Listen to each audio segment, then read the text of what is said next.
नमस्कार। आशा है आप सभी कुशल पूर्वक होंगे।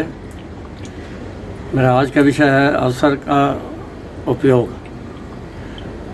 भगवान ने जितने भी प्राणी संसार में बनाए हैं उनमें सबसे उत्तम प्राणी जो है वो मनुष्य है।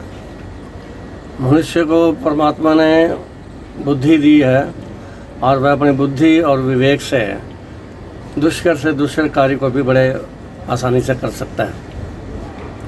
जीवन में हर इंसान को एक अवसर ऐसा एक सुनहरी अवसर ज़रूर मिलता है जिसका लाभ उठाकर वो अपने जीवन में ऊंचाइयों पर पहुंच सकता है। जीवन की जो है ऊंचाइयों को बुलंदियों को छू सकता है वो सफलता की। तो ऐसा अवसर हर इंसान को जो मिलता है, तो जो इंसान उस अवसर का लाभ उठा लेता है तो वो तो अपना सफलता प्राप्त कर लेता है, और जो उस अवसर का लाभ नहीं उठाते हैं तो वो देखते ही रह जाते हैं और उससे अपने लाभ से वंचित हो जाते हैं। तो ऐसे ही मैं आपको एक कहानी सुनाऊंगा कि किसी शहर में 5 असमर्थ और अपंग लोग रहते रहे। 5 कौन थे? एक उनमें था अंधा, दूसरा था लंगड़ा, तीसरा था अनपढ़, चौथा था निर्धन और 5वां था निर्बल। तो ये पांचों आपस में मिलते जुलते हैं, बातचीत करते हैं, और एक दिन ये कह रहे हैं, आपस में बात कर रहे हैं कि अगर परमात्मा हमें जो है कुछ हमारे को भी कृपा कर देता तो हम भी कुछ ना कुछ करते हैं। अंधा आदमी कहता है अगर भगवान मुझे आंखें दे दे तो मैं संसार में सारी अच्छी वस्तुओं को देख सकता हूँ और कुछ उसमें कुछ सुधार हो सकता हो तो वो सुधार कर सकता हूँ मैं। लंगड़ा आदमी कहता है अगर परमात्मा मुझे टांगे दे दे तो मैं भाग भाग कर दौड़ दौड़ कर जो है लोगों की सहायता करूँगा, निर्बलों की, असहायों की, निर्दुखियों की सेवा करूँगा मैं।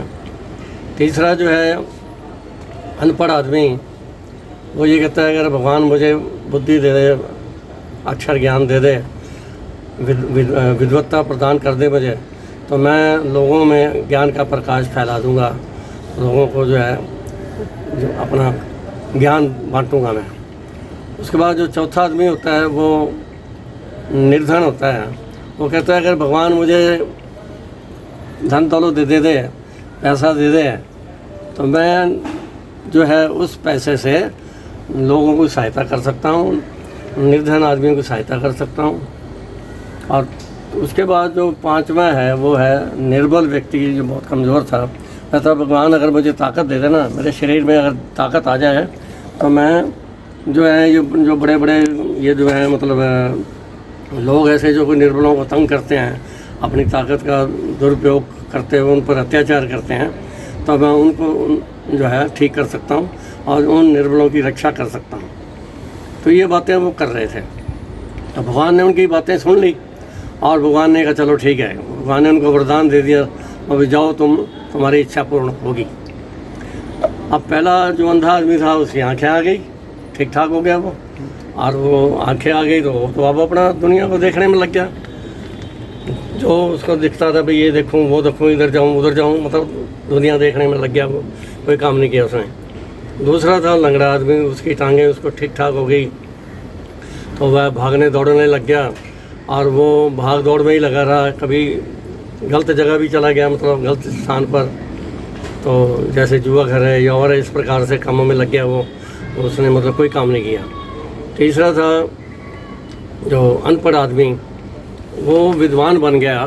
तो विद्वान बनने के बाद उसने क्या किया कि वो लोगों पर अपनी विद्वत्ता की धांस जमाने लगा। वो अपना ज्ञानी बन गया कि मैं तो बहुत बड़ा ज्ञानी हूँ, तुम तो मूर्ख आदमी हो, तुम्हें कुछ पता ही नहीं है। तो इस प्रकार से वो अपना धांस जमाने लग गया। चौथा था मतलब क्या कहते हैं निर्धन। अब उसके बाद पैसा बहुत आ गया तो वो उसका दिमाग ख़राब हो गया। वो तो पैसे की चकाचौंध में जो है दिन रात और पैसा कमाने उसमें लग गया। वो कहता भाई ये तो बहुत आनंद आ गया मुझे, तो वो और पैसा कमाने लग गया, और इस प्रकार से उसने अपना इकट्ठा करना शुरू कर दिया। और जो निर्बल व्यक्ति था वो ताकतवर बन गया, पहलवान बन गया। वो तो इतना मतलब हो गया कि भाई जिसको भी देखता उस पर ही अपने रोब झाड़ता, उस पर रोब जमाता, बल्कि और जो निर्बल थे उनको परेशान करने लग गया वो। तो इस प्रकार से उन 5 व्यक्तियों ने जो मतलब जिनको ये अवसर मिला, उन्होंने इस अवसर का लाभ ना उठाते हुए उसका दुरुपयोग किया। तो भगवान ने सोचा भी मैंने तो उनको वरदान दिया था कुछ अच्छा करेंगे ये, जैसे ये कहते थे हमें ऐसा कर देंगे वैसा कर देंगे, और इन्होंने पाँचों ने तो कुछ भी नहीं किया। इन्होंने तो अपना अपना स्वार्थ सिद्ध किया और उल्टा लोगों को परेशान किया। तो भगवान ने जो है अपने सभी वरदान वापस ले लिया। तो जैसे ही ईश्वर ने वरदान वापस लिए तो क्या होता है कि उनको फिर अपनी वो पुरानी प्रतिज्ञाएं याद आती हैं जो उन्होंने कही थी कि भगवान हमें ऐसा कर दो, हमें ऐसा कर देंगे, ईश्वर हमें ऐसा कर दो। तो सारी प्रतिज्ञाएं उनको याद आ गई, लेकिन अब वो पछताने लगे और कहने लगे भाई हमने तो बहुत गलत किया, भगवान ने हमें मौका दिया, अवसर दिया ऊंचा उठने का, अच्छा बनने का, लेकिन हमने कुछ नहीं किया। तो अब क्या हो सकता है, पछताने के अलावा कोई चारा नहीं था। तो कहने का भाव ये है दोस्तों कि भाई जब परमात्मा हमें, मैंने जैसे पहले बताया है कि जीवन में हर इंसान को जीवन में एक बार सुनहरी अवसर जरूर मिलता है।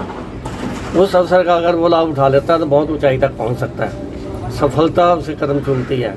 और अगर उस अवसर का लाभ नहीं उठाता तो फिर वो जो है वैसे का वैसे ही रह जाता और कुछ भी नहीं कर पाता जीवन में। तो इसी के साथ तो आपका सभी का बहुत बहुत धन्यवाद।